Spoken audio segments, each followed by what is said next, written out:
You're here tonight, and those of you who are tuning in tonight, glad that you're tuning in tonight, wherever you might be, or whenever much later you may listen to this.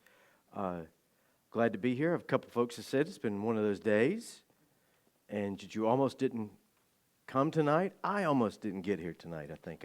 We've had good news. We raised a little money for the Rusty Goat at the end of the year. We have a new roof that's going on the farmhouse last 2 days, and there's several more days to go. But so I've been a very gimpy roofer. I've been mainly the ground crew. What do you need? What can I go get for you?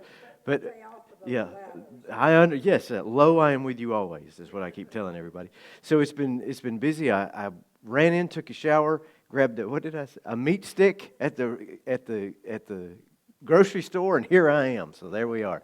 So if I'm a little scattered tonight, just say, I think maybe you're a little too tired to be saying it. But I'll give you a few minutes here to work on your quiz. Some of you just arriving. Plenty of copies tonight. That's a whole other ordeal that we went through this week. But Garrett, handle that. As I said a couple weeks ago, Garrett, the lover of details.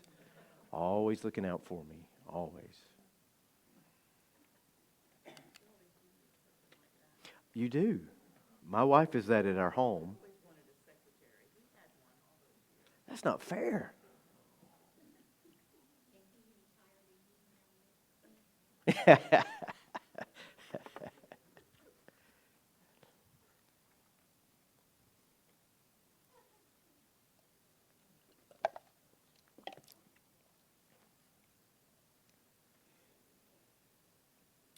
While y'all are doing that, just carry on. Frank, how you feeling?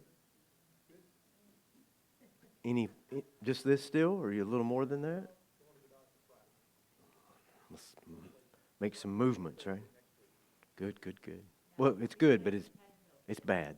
Do it. Oh yeah, that's when it starts hurting.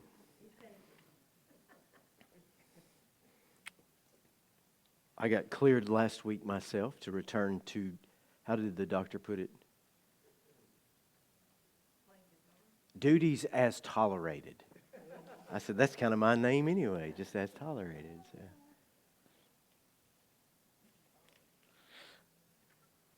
So let's get started tonight. The Jewish philosopher Philo was the first to speak of humanity being created in God's image as an act of the what? Logos, that's exactly right. Connecting that to Genesis chapter 1, verse number 27. Monogenes is used 4 times in John's Gospel to describe Jesus. Do you remember what that means? One species, one and only, one of a kind, the only such animal. We are all, in that sense, capable of being children of God, sons and daughters of God. This is the uniquely born Son of God. Number 3, John the Baptist was at one point in time a part of what Retreatist community associated with Qumran? The Essenes. The Essenes, that's exactly right. 4, the descriptor Lamb of God that John the Baptist associates with Jesus was the symbol of Israel's last. All those are right. King, monarchy, the Maccabees. Those are the same people. They restored the sacrifices at the temple after Antiochus had desecrated the temple. 5, can anything good come out of Nazareth? Nazareth was a derogatory, though accurate, assessment made by which eventual follower of Jesus? Nathanael. That is correct.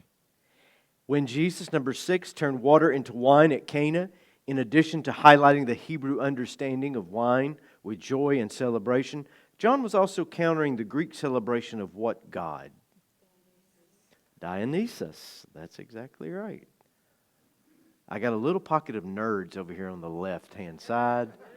Teachers, you know teachers, what you said? Former teachers continue to make the best students. They're all eager. 7, what is the biggest difference between how John uses Jesus' cleansing of the temple and how the event is used by the Synoptic Gospels? Right, it's a timeline issue. Answers multiple here. John uses it at the beginning of Jesus' ministry. The Synoptics put it in Holy Week at the end of Jesus' ministry. Number 8, Nicodemus belonged to which 2 powerful groups within first century Judaism? The Pharisees and the Sanhedrin. The Sanhedrin, that's right. Now, when it comes to the Sanhedrin, a Sadducee would always be the high priest, but it incorporated Pharisees into the Sanhedrin, and Nicodemus is included in both of those. Number 9, what Greek word is used for love in John 3:16? Agape. We're going to talk about that word tonight a little more. And 10, John seems to use I can't read my own writing here. Seems to use the first recorded days of Jesus' life and ministry as a compare and contrast to what? The days of creation in the book of Genesis. That's exactly right. Very good. Very good. There wasn't much weeping and wailing and gnashing of teeth with that one. I do have some questions from others. I didn't get all the questions. I just saw some last night. In fact, that had been emailed to me, and I responded a little late to those, but these notes were already in process. But I had 3 really good questions I want to highlight this week that were asked after our session last week. Number 1, you mentioned the word agape, translated as love. Can you say again how the other words for love are used? Very good question. There are 4 words in Greek that are used for our one word, love. And they all have 4 very different meanings. The first one is philia, brotherly love, like Philadelphia. That's where that comes from. Emotional attachment. It's associated with deep friendship, deep commitment, associated with the heart. It's used 6 times in the New Testament. Eros, which is not Taylor Swift's latest album, but it is the Greek word for love, but it means passion, romance, intimacy. It is not used in the New Testament, as by the first century its use in Koine Greek had denigrated into the vulgar. So it was not a polite word to use in the first century. Now, Koine Greek, Koine means common Greek. The New Testament is written in Koine Greek. You have some scatterings of Aramaic and Hebrew in there as native language to Hebrew speakers. But the New Testament is written Koine Greek, common Greek, everyday Greek.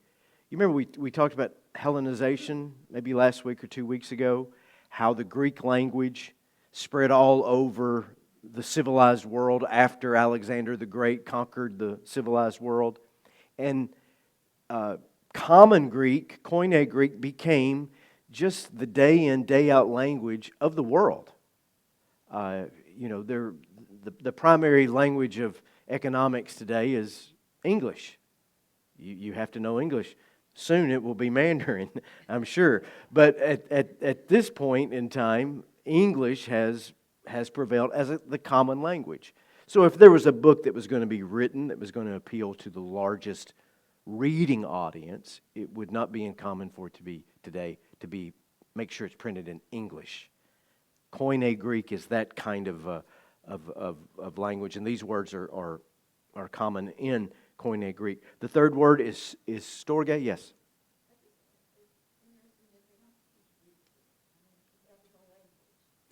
We don't teach Greek here. The only places we teach Greek, outside of specialized studies, is in seminaries because of the Greek New Testament.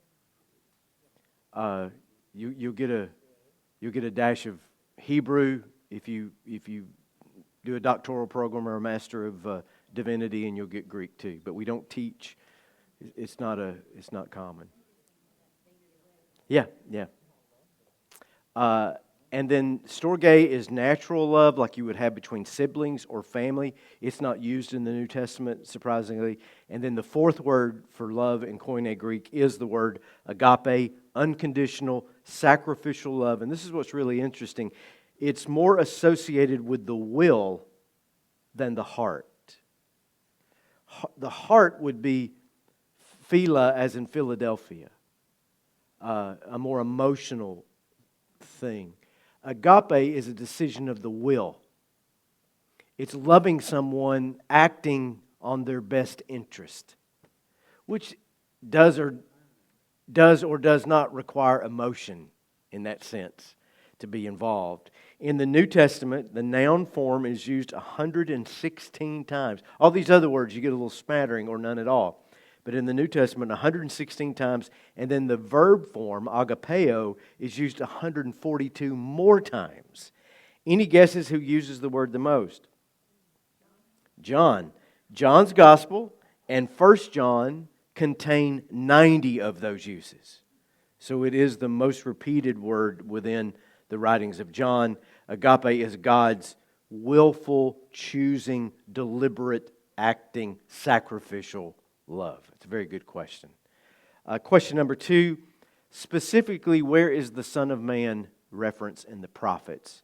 I can't think of her name, who sat right over here and asked about the Son of Man last week, and then it was followed up on. This is another great question. Ben Adam is the literal meaning of Son of Man. Ben, whenever you see Ben in Hebrew, it means son of, and then whoever the name follows. Ben Adam, son of man, Adam, we use the word Adam. There are a few Old Testament references. Number 1, it's a primary designation used by Ezekiel. 57 times he uses the title, and it's usually how Ezekiel speaks about himself. I'm just a guy. I've got a message. I'm doing God's work, but I'm a son of man. I'm just flesh and bones. There's nothing miraculous about me as a person. It's used a couple times in the Psalms. It's used a few times in Daniel, and it is used to refer to the suffering servant of Isaiah, some scholars contend, and I spoke about that last week. And it always speaks to humanity, to limitation, to frailty, to the humanness of whoever is using it to refer to themselves. It is Jesus' favorite word, used, I think, north of 80 times, to speak of himself. And it's a nod to Ezekiel. It's a nod to being frail. It's a nod to being human. The word became flesh, we would say. It's also a nod to the fact that Jesus has a message. He is being sent by God. And I had to check my facts because I couldn't answer last week. I had to make sure I had this right. But some scholars, I didn't know if it was the book of Maccabees or the book of Enoch. And some scholars think that Jesus is using the term Son of Man as it was used in the book of Enoch. The book of Enoch, the Son of Man is the chosen one, the righteous one, the Son of God, as well as Son of Man, an apocalyptic figure who will rule the world at the end of the world. And here's the thing about the book of Enoch. It's typically not included in Jewish or Christian scriptures. Ethiopian Jews and Ethiopian Christians include it in their Bibles. But the New Testament writers, and certainly Jesus, knew the book. It is quoted and referred to in the book of Jude, and it is also quoted and referred to in 2 Peter. And many of the images of the book of Revelation are similar to those that you would find in the book of Enoch. It was not written by Enoch, by the way. It was written during the Maccabean period, probably as little as 100 years before Jesus. It was extremely popular in the first century, and copies of it were discovered at Qumran in the 1950s there with those Essenes again. So some would say Jesus is just referring to himself as this everyday guy when he uses that term, this prophet, this messenger like Ezekiel or the suffering servant, or he is referring to himself overtly as Enoch's Holy One, the ruler of the ages. And you may have to decide for yourself on that one. Right. When he invokes the question is, if that's the case and it was that popular, people would have known what he would have meant. They would have known one of two things. He is grounding himself in the prophetic tradition, or he is going even further and claiming this apocalyptic chosen one of Israel messianic title that was very popular at the time.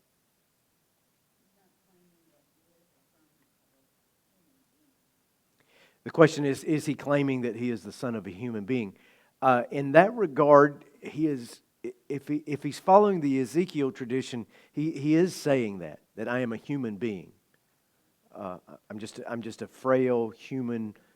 I'm just a guy, flesh and bones. When you see how Jesus, I'll go ahead and tip my hat. When you see how Jesus uses the term 80 times in the Gospels, it's an element of both, I think. That he is saying both, I'm just a human, I'm a guy with a divine message. However, I think he's bringing in this apocalyptic messianic expectation of that first century that Enoch was often championing. It's without that context, we're not aware of that. But if Scripture are being written today, and someone refers maybe to the book of Isaiah, but what they were really referring to was John Steinbeck's Grapes of Wrath, you would have to be there and know the immediate context to get all the nuance of that. We're so far removed that we don't get all the nuance, but it is fascinating and I think accurate to say that Jesus is grounded in the prophetic tradition and then taking it a step further. I see that as himself calling himself the Son of Man is more believable to the masses at that time, but laying the groundwork for being the Son of God. Right. Yes. Sarah says that she finds it intriguing that he would use the term Son of Man as a preparation for people. They would hear that and know what that, they know all the baggage attached to that, and it would prepare them for that next step. And the synoptics don't take that next step as boldly as John does. John takes it boldly, for sure. And then a third question, and we'll move quickly. Would John have read the synoptic gospels? Scholarly conclusion for a long time was that the writer of the fourth gospel, as they said, was unaware of the synoptic gospels. That has changed in more recent times to say that John absolutely would have known those gospels, would have read those gospels, and largely wrote his gospel in response to those gospels. To say, they're telling you, Joe Friday, here's the facts, and I will interpret it at a higher mystical, give it the meaning that it really deserves. And so I like that latter fact. I think John, we think, is in Ephesus. After, a decade in Jerusalem post-resurrection, he sort of just disappears out of Acts and not referred much to, maybe once in Paul's letters. But the tradition is that he was with Mary and was taking care of Mary, the mother of Jesus, in Ephesus, which is Patmos, where he was exiled at one point. Is just off the coast there of Asia Minor. And if he was at Ephesus, then he certainly would have known the synoptics. He would have read Paul's writings. He would have known the writings of St. Peter as well. It would have been impossible, really, because as Jerusalem descends and falls, and it's no longer the center of Christianity, it moves into Asia Minor, Ephesus, on to Rome and beyond. All right. Let's get to it tonight. I didn't give you a full outline of these chapters. You can find that almost anywhere in any study Bible online. I want to highlight events from each of these three chapters that we're covering tonight. Chapter 4, Chapter 5, and Chapter 6. In Chapter 4, the big highlight in John chapter 4 is Jesus and the woman at the well. We'll get started in John 4, verses 3 through 9. So Jesus left Judea and returned to Galilee. He had to go through Samaria on the way. Eventually he came to the Samaritan village of Sychar, near the field that Jacob gave his son Joseph. Jacob's well was there, and Jesus, tired from the long walk, sat wearily beside the well about noontime. Soon a Samaritan woman came to draw water, and Jesus said to her, "Please give me a drink." He was alone at the time because his disciples had gone in the village to buy some food. The woman was surprised, for Jews refused to have anything to do with Samaritans. She said to Jesus, You are a Jew. I am a Samaritan woman. Why are you asking me for a drink?" And the drama is set. You have a map there included for you on your handout. There's one also on the slides. Near the bottom, you'll see Jerusalem underlined. Do you see that? It's in the orange territory known as Judea. Jesus is likely east of there, toward the Dead Sea, toward Qumran, actually, which that area was known as the Judean countryside. But he had to go through Samaria. And that Samarian area is the teal, greenish, it's not green, because you have a green there, bluish teal. What color is that? Sea foam? I don't know what that is. But blue, teal, whatever it is. There you go. Blue is good. Blue is good. And so he had to go through Samaria. And typically, in travel, Jews did not go through Samaria. If they were traveling from Galilee, which is distinctively yellow, we can see that. If they were traveling from Galilee down to Judea, they would cross over the Jordan River and travel on the east side of the river through the Decapolis, through Perea, and then come out just about at Jericho and go to Jerusalem from there. They avoided Samaritans almost at any cost. Verse 9 of John 4:9, which we read, is a later, scholars say, editorial addition. John writes to people that would probably know this fact. Someone adds later, here's Jews and Samaritans really didn't get along, and they didn't. And there are a number of reasons for that. Samaritans were regarded as racially corrupt. I hate to even use this term, but Jews would speak of Samaritans as half-breeds. And that goes all the way back to the Assyrian destruction of the northern kingdom of Israel in 722 BC, 700 years before these events, and the grudge holds. The Assyrians came in, obliterated the northern kingdom of Israel. Israelites there commingled with the Assyrians. They didn't keep the pure bloodlines. So much so that 10 tribes of the nation of Israel were lost. Only Judah and Benjamin in the south remain. So there's a lot of animosity, historical animosity there. And then in more recent times, 170 years before Jesus, the Samaritans collaborated with the Syrians again. A man named Antiochus Epiphanes, great name, right? Came down to Jerusalem and set up an idol to Zeus in the Jewish temple. And the Samaritans were okay with that because this is the power of the day and we're not going to fight about it. The Jews in Galilee and Judea lost their minds. And not only lost their minds, that was when the Maccabeans organized and threw off Antiochus Epiphanes, and the Lamb of God symbol became real. They restored the proper sacrifices at the Jewish temple. So there's animosity about that. A third thing, and I'll say more about this in a minute, they had a competing religion and temple. They worshiped Yahweh. They still called on the Jewish God, but they had a whole different way of going about it. So you see them as racial, political, and religious enemies. I don't have a better word to use than that. So it's a 20-mile walk and a 6-hour hard walk from the border of Judea to the village of Sychar. If they left at daybreak and it's noontime or so as they arrive at this village, Jesus is whipped. Most of his disciples are probably younger than him. These little whippersnappers that they are. And he sits down at Jacob's well. Genesis 33, 18 through 20, and you may have that on your handout. I can't remember. I don't think there is a slide. This is that occurrence.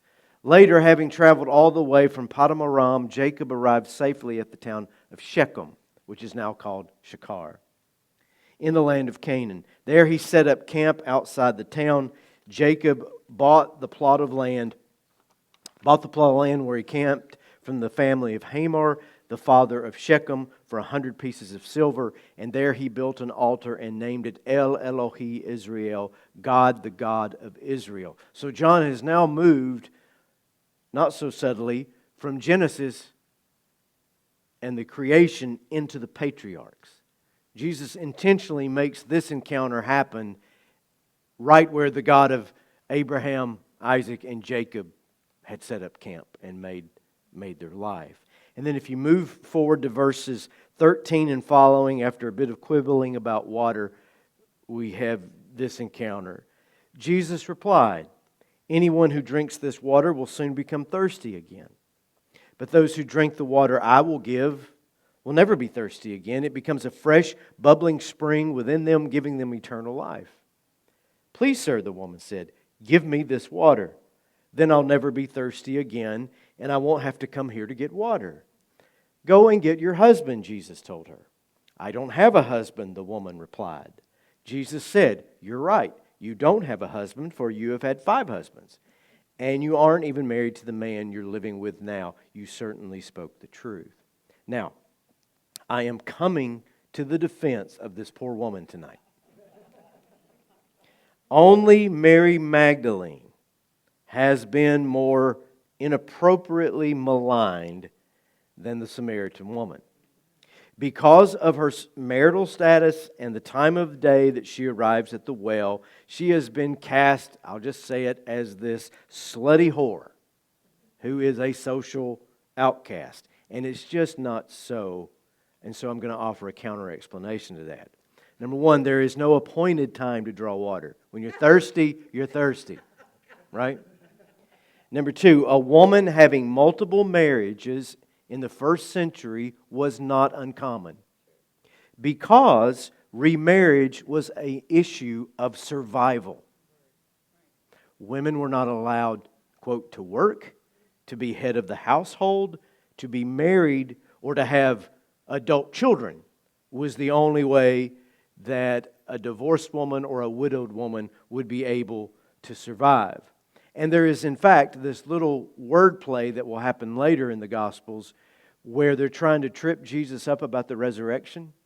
And the Sadducees did not believe in the resurrection. And so they offer this little game. And they say, suppose a woman is married to a man and he dies. Well, by law, who has to marry that woman? A brother. Let that just sink in for a minute. For all of you. So the brother had to marry her. Why? Financial, future security, and the ongoing of the family name. And so the Sadducees, all right, he died, marries his brother, he dies, marries his brother, he dies, marries his brother, he dies, marries the last brother. Whose wife will she be in the resurrection? That's the clever little joke that the Sadducees wanted to make because they didn't believe that there would be resurrection, and Jesus sort of hammers them for that. So remarriage was a literal requirement. And even common law marriages in the first century are not uncommon throughout the Roman world, regardless of ethnicity.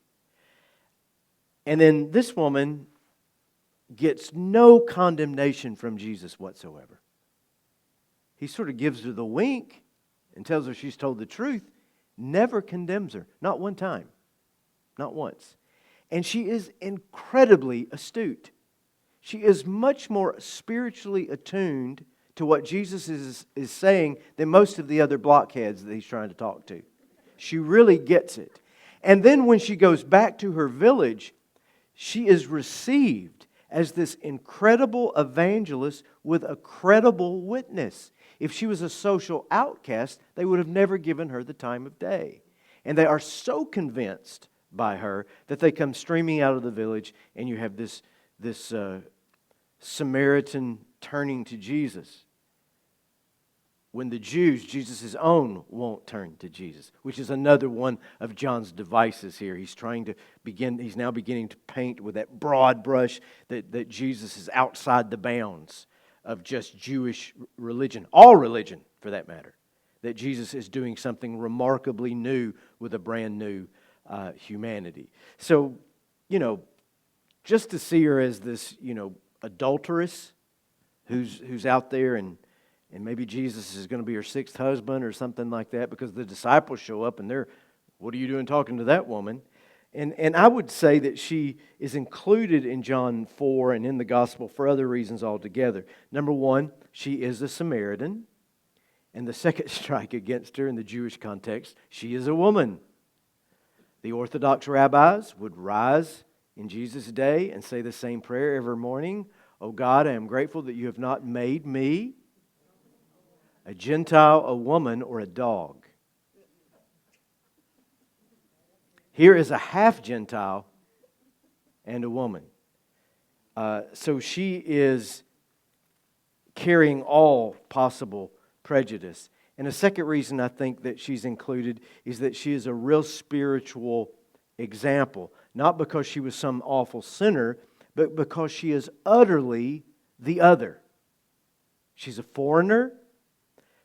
She should be looked at as suspect, avoided, untrustworthy. She's got this false religion, and Jesus is speaking to her and at great length. And to her surprise and the surprise of everyone, He treats her like a human being instead of a Gentile woman or a dog. And that, I think that's a much more genuine reading of the text. And I would say that the medieval interpreters of the New Testament, because of a lot of reasons, just really had to hammer Mary Magdalene and most women that we read about in the New Testament. To elevate Mary, the mother of Jesus, but then to push down the others because they had to make her supreme. And then we get to the major point of contention and conversation, beginning at verse number 19. Sir, the woman said, you must be a prophet. So tell me, why is it that you Jews insist that Jerusalem is the only place of worship, while we Samaritans claim it is here on Mount Gerizim where our ancestors worshipped? Remember, two competing religions. We have two different temples. They're just 50 miles apart, but they're as different as day and dark. And Jesus replied, believe me, I think this is on a slide, Garrett, I'm not sure. I didn't give you that slide? I apologize. Believe me, dear woman, the time is coming when it will no longer matter whether you worship the Father on this mountain or in Jerusalem. You Samaritans know very little about the one you worship, while we Jews know all about Him, for salvation comes through the Jews. But the time is coming, including it's here now, when true worshipers will worship the Father, I love the phrase, in spirit and in truth. The Father is looking for those who will worship Him that way, for God is spirit, so those who worship Him must worship Him in spirit and in truth. And here is a direct repudiation of the religious systems once again. As Jesus had done with the cleansing of the temple, He's doing it here at a safer distance from the authorities at the temple, that there are no holy mountains. There are no holy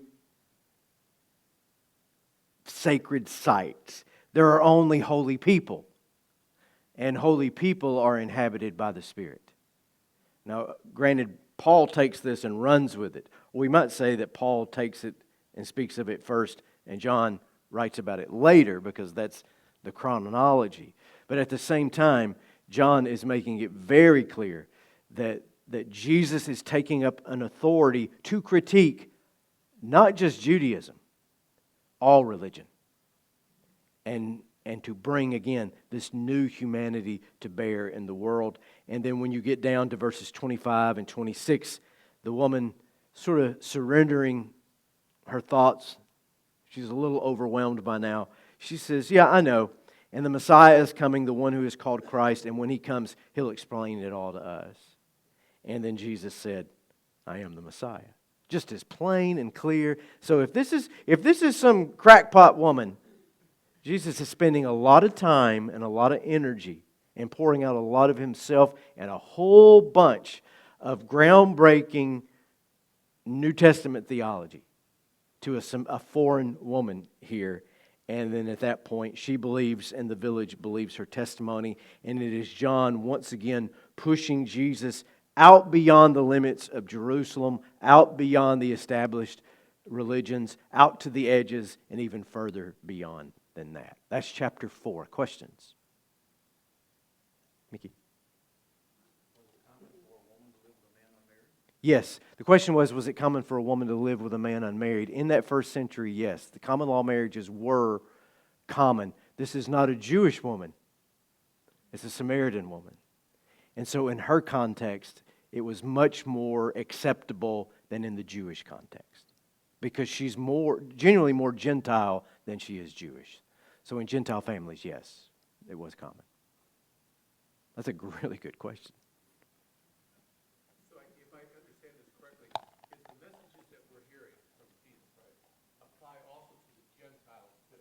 Oh, absolutely. Everything is, because he said, I'm only come for the Jews. I'm not coming to, there's a passage somewhere in the Bible. Mm-hmm. You know, I've come for the Jews, or go to preach to the Jews, not to the Gentiles. Mm-hmm. So is he also, when you read this stuff, because everything is from the Old Testament, I mean, a Gentile person back then probably wouldn't know anything about the Torah. No, they would not.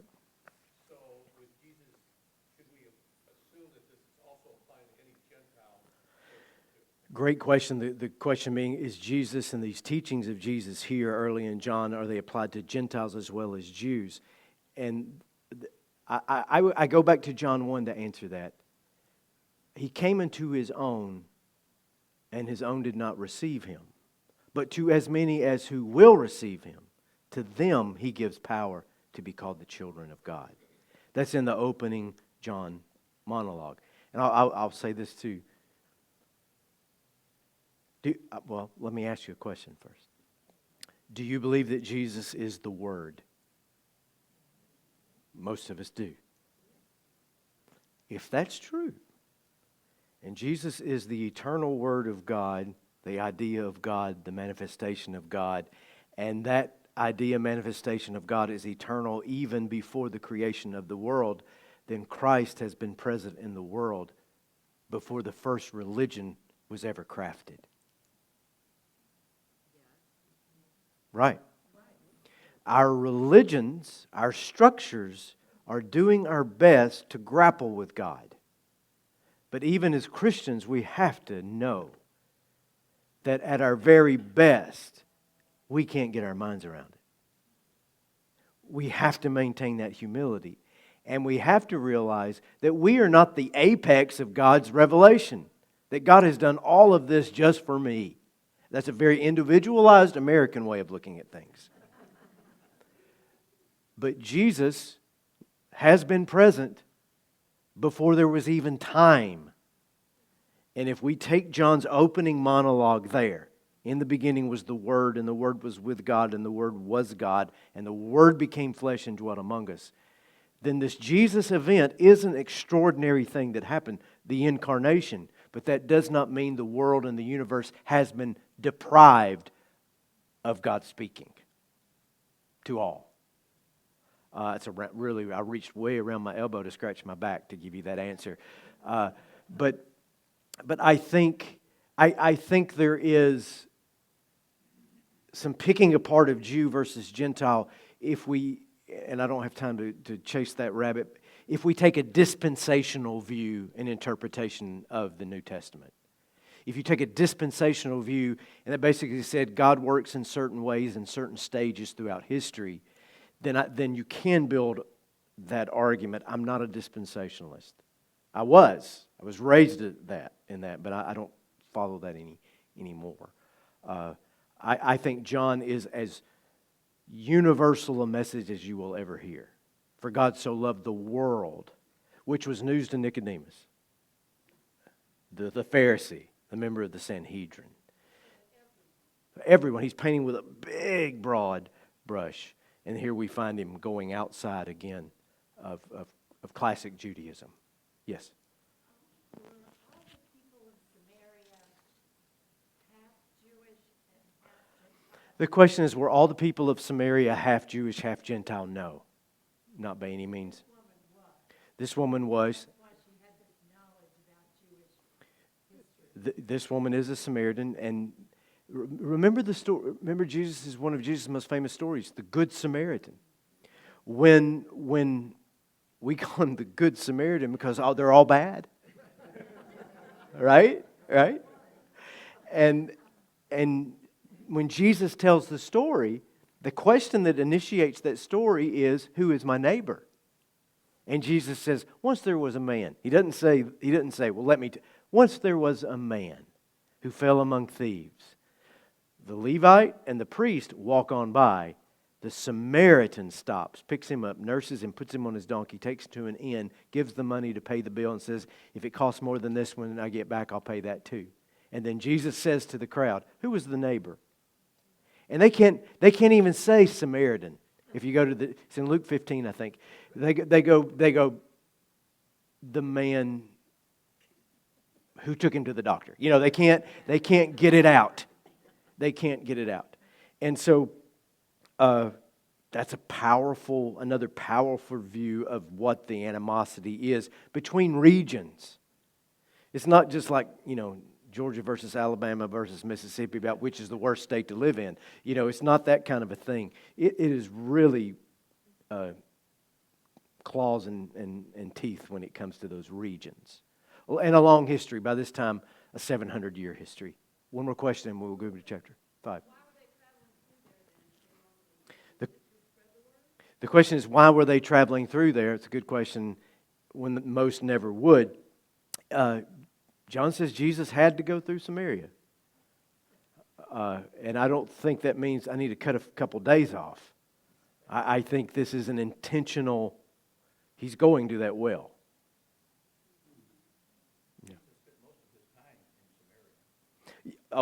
Samaria and Galilee.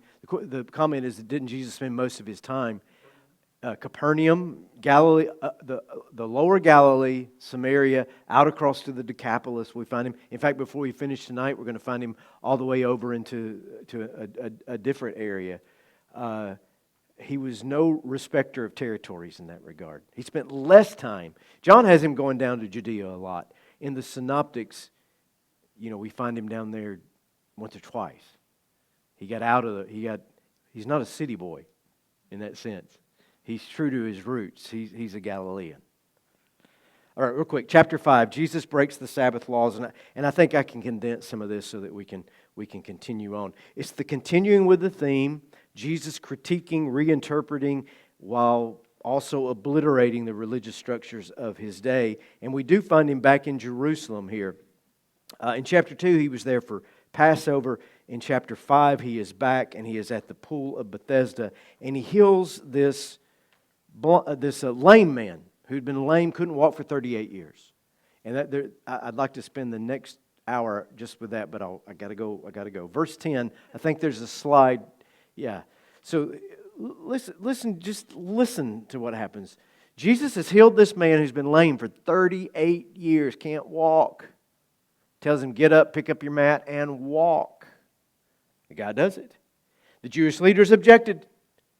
They said to the man who was cured, "You can't work on the Sabbath. The law doesn't allow you to carry that sleeping mat."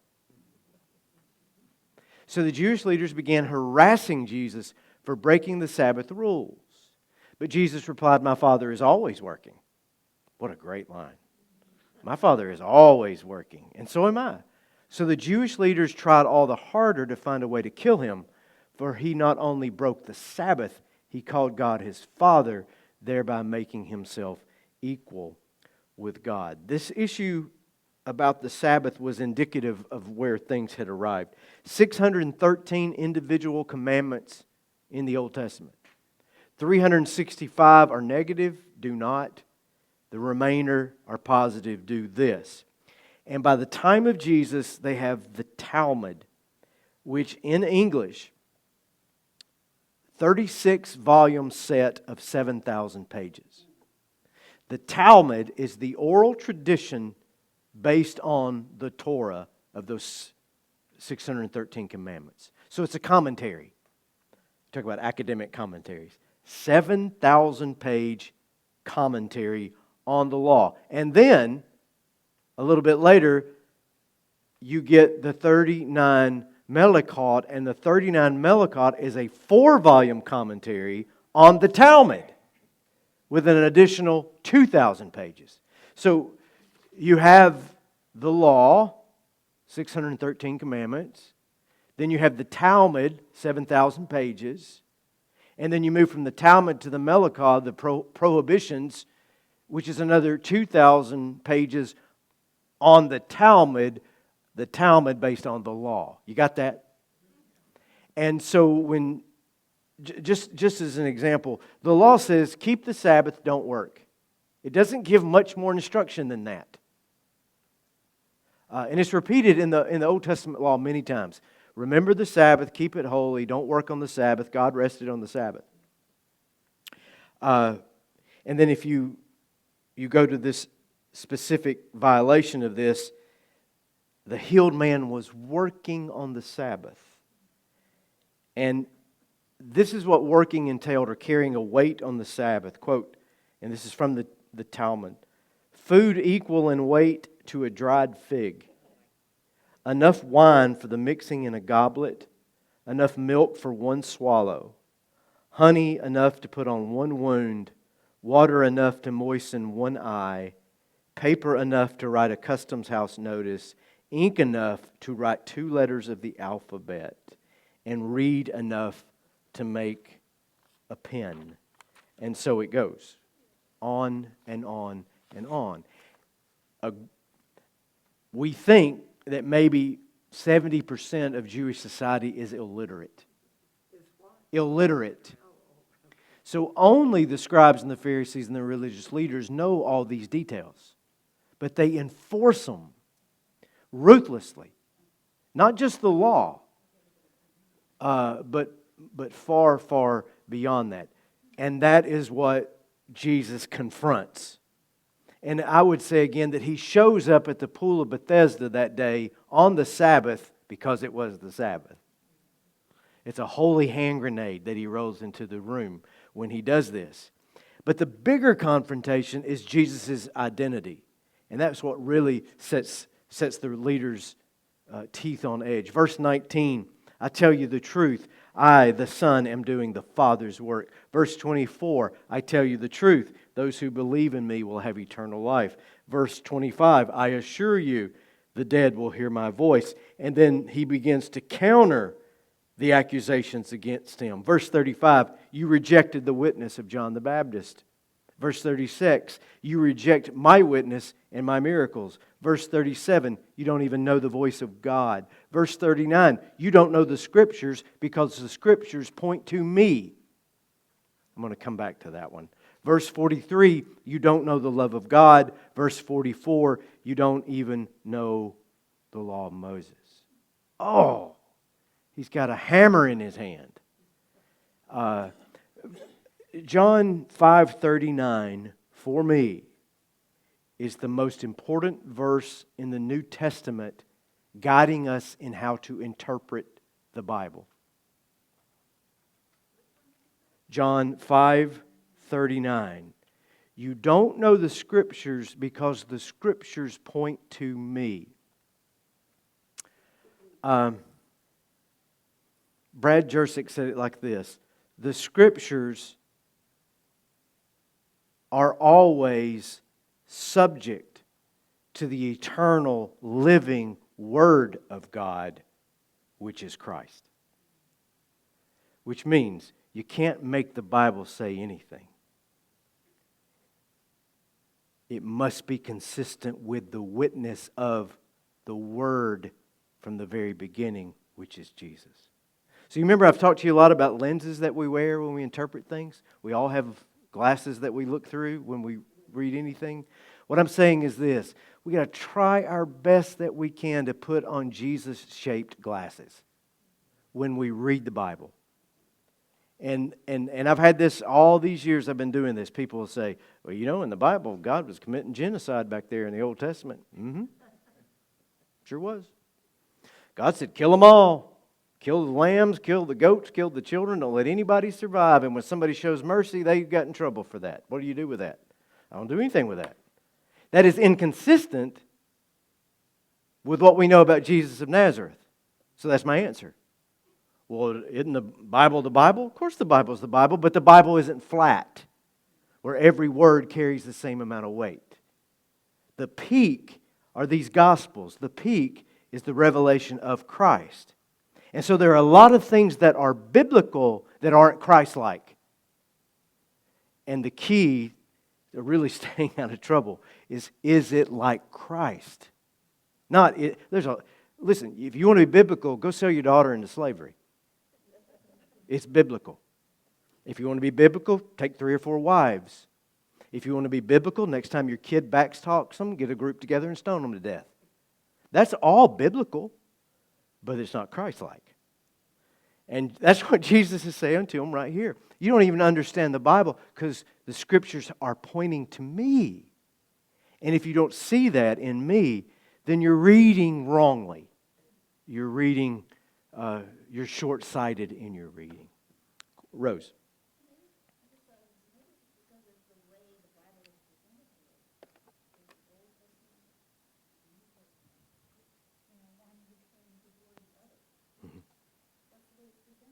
Mm-hmm. Rose's comment is, we have the Old Testament first, New Testament second, and the way it's arranged, if you pick it up and start, I'm going to read the Bible, and you start in the Old Testament, you're reading a document that is really rooted in its time and place, as the Gospels are. But if you read the Old Testament, and then you encounter this Jesus of Nazareth, you're like, what just happened? And that is good. It shows the explosive power, the revolutionary power that Christ brings to the world. And I think for His day it was Judaism. But let's not kid ourselves. If Jesus of Nazareth showed up today in North America, He'd be dead by 32. Because He will come to critique all religions that lay heavy burdens on people. That's what He does. Just a quick question. I have the NIV. And I'm reading, there's a footnote on that story about the pool. And it says that some manuscripts have some additional material on the story or whatever. So who decided what manuscripts or whatever? Yeah, good question. Some have it and some don't have the rest of the story in there. What verse is that? Is that verse 2? Yeah, that's my favorite too. I've got the NIV right here. Some manuscripts call it Bethsaida, and other manuscripts Bethsaida, and others Bethesda. Then later down there, it talks about some angel. Yeah, the angel stirring the water. The angel stirring the water is not included in the NIV. It is included in the King James Version of the Bible. So the reason that we have editorial verses in contemporary translations is due largely to manuscript discoveries that occurred, the 5,000 manuscript discoveries that have occurred since the King James Version of the Bible was translated. We have older, more reliable sources now than we did 500 years ago. That's the only reason. That's the only reason. Scrolls, correct. And last year we talked about the Dead Sea Scrolls, and that in 2032, which is closer than ever, the Jewish scriptures for the first time in 2032 will be published with the manuscript discoveries of the Qumran Dead Sea Scrolls. I don't know, but it's taken. Now notice that it's taken 80 years for that transition to happen. 80. Eventually, as scholars get together, those discoveries at Qumran and the Dead Sea Scrolls will make it into the Christian Scriptures. They're all working that out. So what will happen with the Book of Enoch? It's not in The question is what will happen with it the... is in the Catholic, Right. The question is what will happen with the Book of Enoch. It'll remain outside, even though the canon. found it. Right. It'll remain outside the canon. It's a wild... It's wild. That's all I can say about it. But it is indicative of the spirit of the time. They had beat back the Greeks, then the Romans took over, and they had this real sense that we'll beat the Romans too. Of course, they didn't. And then Josephus says that the zealot spirit of the first century, this attitude that we will prevail over the empire and become our own country again, was the driving force for the obliteration of the temple and the nation of Israel. And it was. They couldn't cool that fire. And I'm going to run out of time, but you'll see it in John 6. I'll go ahead and leap forward here. In John 6, maybe the transitional chapter in the entire book, Jesus goes out into Galilee. If we got the map of Galilee, if we could. I got them here for you side by side. Jesus is back in Galilee. He crosses over the river Jordan. That's where he feeds the 5,000, where the circle is on my left. I guess your left as well. I'm looking at the back screen. So he's way north. So if you look at the small map, you can see Bethsaida at the top of the Sea of Galilee in the tan color. And then he's east of there. And all these people follow him out to the desert to make him their king. And that's what they wanted. They wanted somebody that would kick the Romans' ass and throw them out of here. And let's get our holy land back again. And Jesus begs them in John 6 not to see it that way, that it would lead to destruction. So much so that by the time you get to John 6:66, and you have this in the text, that many of Jesus' disciples turned away and deserted him. Why? He would not be their king. He would not be their military leader. He would not lead a revolt. And if that's not, if that's not what you're going to do, we're done with you. And so he turns to the 12. He's down. This is at his zenith. When he feeds the 5,000, he's never been more popular. He is at the very top of his popularity, and a day later, he begins his public decline. He never gathers that kind of crowd again because he told them the truth. He's not going to play their games, and he says to them, "Are you going to leave too?" And Simon Peter says, "Lord, to whom would we go?" And then you have this great Johannine phrase, "You have the words that give eternal life. We believe." And then, "We know you are the Holy One of God." And he uses the phrase from the book of Enoch right there, just so you know. Right there. The Holy One of God. So it's used in other places in the Old Testament too, but it's prominent in the book of Enoch. So Jesus was not going to lead that revolt, and they're not going to stick with him in that regard.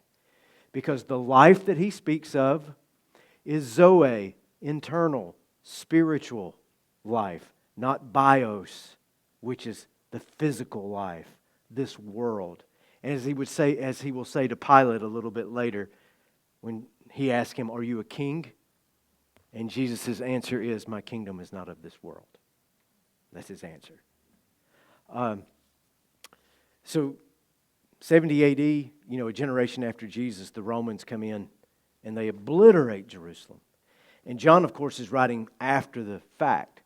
So there is a little bit of "I told you so" going on in John's writing at the same time, because everything that Jesus was saying is going to lead to destruction, not just in John, but the synoptics as well, manifested itself. And the obliteration was so terrible that the nation of Israel did not have a country until 1948.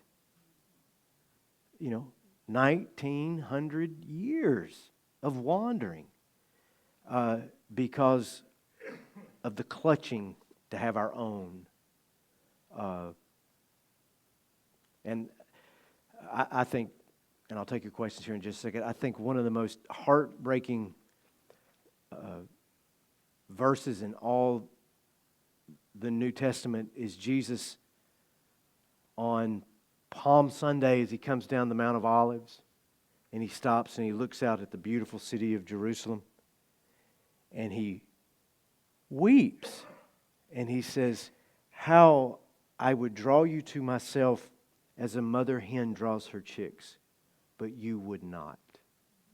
If only you knew what would lead to your salvation, and yet you will be destroyed.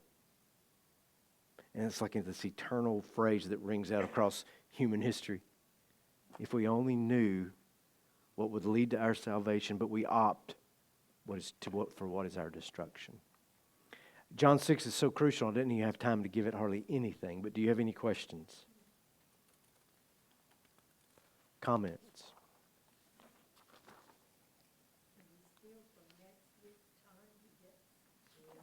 Yes, I'll do that. I tell you what, I'll make you that promise then. That's what we'll do. Because, honestly, John 7, 8, and 9 is compared to John 1 through 6 so far. So I'll go back next week and we'll dive back into chapter 6 and recover it and get 6, 7, 8, and 9. 7, 8, and 9 are almost exclusively in Jerusalem, where Jesus goes back for this feast. We don't really know. I think that's the chapter where we don't really know which feast he is. And there's this little clever lie Jesus tells his brothers at the beginning of John chapter 7, where they're kind of getting him all ginned up and said, hey, the feast is happening. You better get down to Jerusalem. I'm not going, Jesus says. And then he goes. So it's a little game that John's playing in there. That's worth taking a few minutes to see what John's up to with that. But it's almost exclusively in Jerusalem, and the theme is almost exclusive. He's just hammering those religious leaders again.